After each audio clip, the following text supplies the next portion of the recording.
आप तमाम लोग जानते हैं कि किस तरीके से पिछले साल देश के लोकसभा के अंदर एक बिल पेश किया गया जिसका नाम था वक्फ अमेंडमेंट बिल।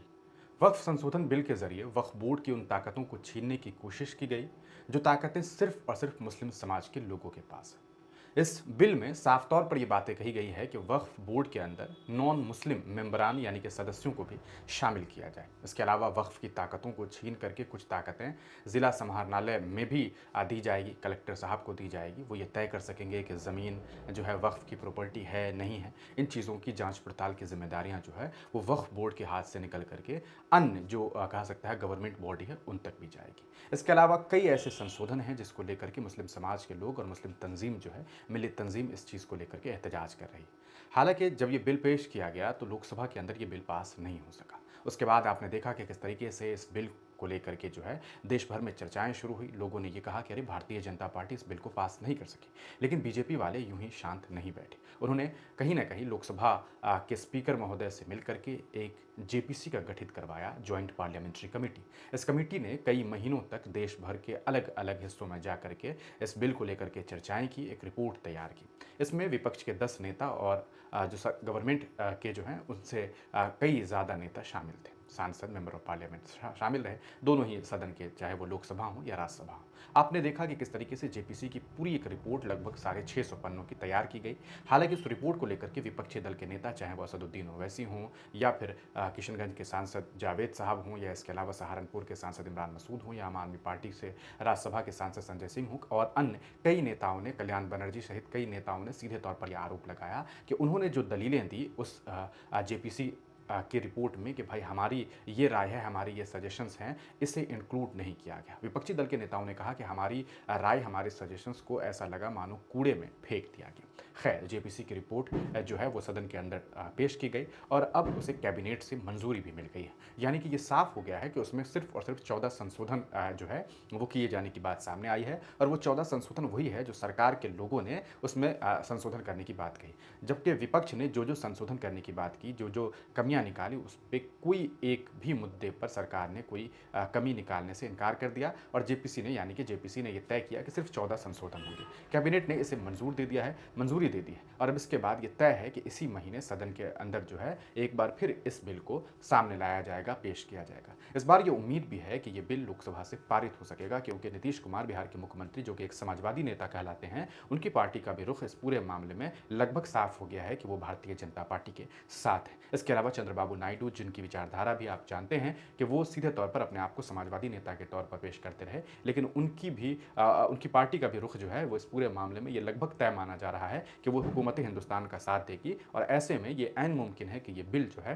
वो लोकसभा और राज्यसभा से पारित हो जाए और बहुत मुमकिन है कि ये जो बिल है वो कानून के तौर पर पेश हो जाए और इसके बाद ऑब्वियस सी बात है कि जो वक्फ बोर्ड है उनकी ताकतें छिन जाएगी। इसको लेकर के देश की मिली तंजीमें काफ़ी चिंता में है। मिली तंजीमों की बात करें तो पिछली बार आपने देखा था किस तरीके से all India Muslim personal law board ने बाज़ाब्ता एक क्यूआर कोड जारी किया था जिसके ज़रिए देश के मुस्लिम समाज के लोगों को और कहा जा सकता है देश के उन तमाम संविधान प्रेमी लोगों से ये कहा था कि आप इन क्यूआर कोड को स्कैन करके हिंदुस्तान की हुकूमत को और ख़ास करके इस जेपीसी ज्वाइंट पार्लियामेंट्री कमेटी को एक मैसेज करें, एक मेल करें जिसमें आप इस बिल का एहतजाज करें, इस बिल की खिलाफत करें। लगभग 5 करोड़ से ज़्यादा लोगों ने मेल किया लेकिन उनके उस मेल का कोई कदर नहीं हुआ और कहा जा सकता है कि उनके मेल भी मानो ऑनलाइन कूड़े के डब्बे में जो है जा करके रख दिया गया। अब इस पूरे मामले में मिली तंजीमें काफ़ी परेशान हैं। ऐसे में all India Muslim personal law board के खादिम और उनके अध्यक्ष मौलाना खालिद सैफुल्लाह रहमानी ने एक वीडियो जारी किया।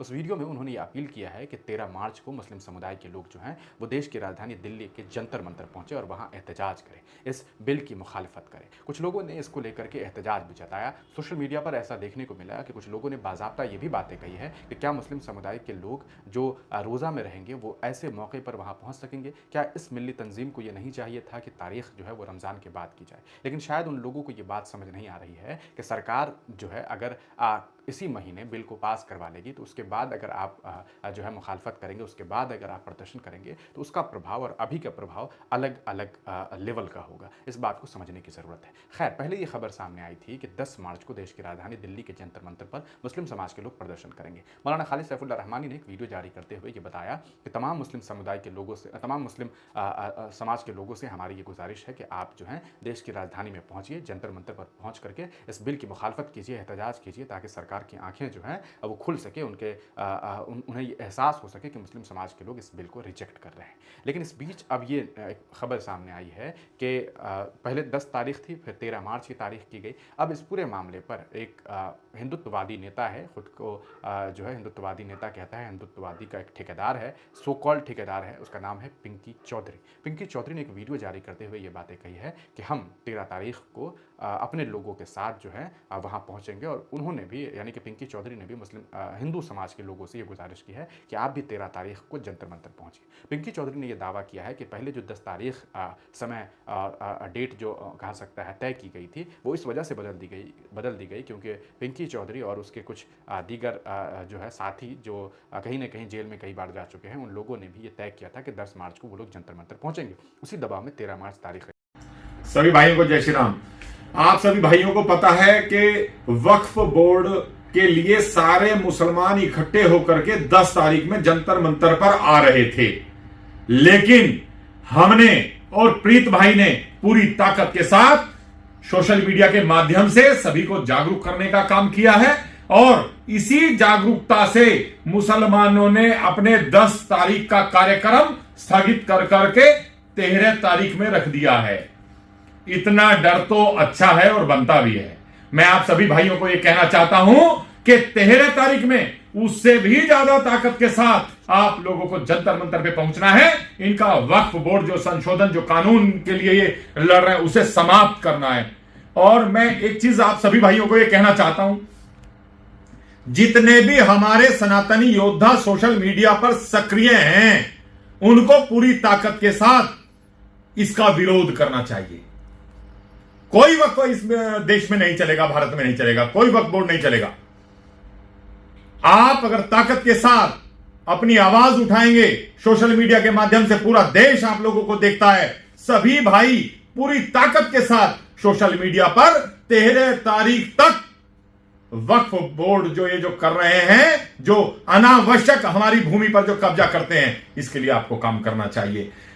प्रीत भाई ने मुझे कहा, जब प्रीत भाई ने मुझे जानकारी दी तो मैं पूरी ताकत के साथ लग गया, और आप सभी भाइयों ने काफी रीट्वीट भी किया है और पूरा साथ हमारा दिया है। मैं चाहता हूं जितने भी सनातनी योद्धा हैं, पूरी ताकत के साथ वक्फ, ये जो जितने भी मुल्ला जंतर मंतर पर इकट्ठे होकर के अपना ताकत दिखाना चाहते हैं, उनकी ताकत को समाप्त करने का काम सभी सोशल मीडिया के हमारे भाइयों, इतनी ताकत लगा दो कि इन्हें पता लग जाए और हमारे हिंदू भाई उनसे 4 गुना ज्यादा संख्या में आए। क्योंकि पहले भी हम इतिहास रच चुके हैं, जंतर मंतर पर हम 10,000 से ज्यादा युवाओं को लेके गए थे, और ताकत के साथ हम लोग 2 बच्चों के कानून के लिए जो हम लोगों ने काम किया था, वो काम आज फिर दिखाओ। आज हम लोग ये वक्फ बोर्ड का जो कानून है, इसको समाप्त करने की तरफ है। आप लोग ताकत लगा दो, इस काम को हम कर पाएंगे, और मुल्ला को हम इकट्ठा नहीं होने देंगे। ये आपकी और हमारी ताकत है, और आप लोगों को ताकत दिखानी पड़ेगी। सभी भाई को जय श्री।